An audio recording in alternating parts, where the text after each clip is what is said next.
काव्या और बंटी की होने वाली है शादी। जी हाँ दोस्तों, पति ब्रह्मचारी में आने वाला एपिसोड बहुत ही धमाकेदार होने वाला है। आपने अभी तक मेरे चैनल को सब्सक्राइब नहीं किया हो तो कर दीजिए। जी हाँ दोस्तों, आपने अभी तक देखा कि ईशा नहीं होने देना चाहती थी काव्या की दूसरी शादी और कहती है कि आप सब काव्या पर अपनी मर्जी नहीं थोप सकते हैं। वहीं सूरज काव्या के लिए लड़कों वालों को बुला लेता है और यहाँ दूसरी तरफ ईशा बुला लेती है लड़के वालों को। अब देखते हैं कि काव्या का रिश्ता हो पाता है कि नहीं।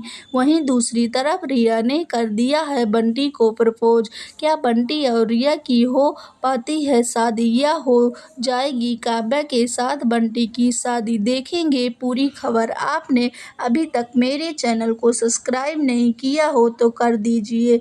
धन्यवाद दोस्तों।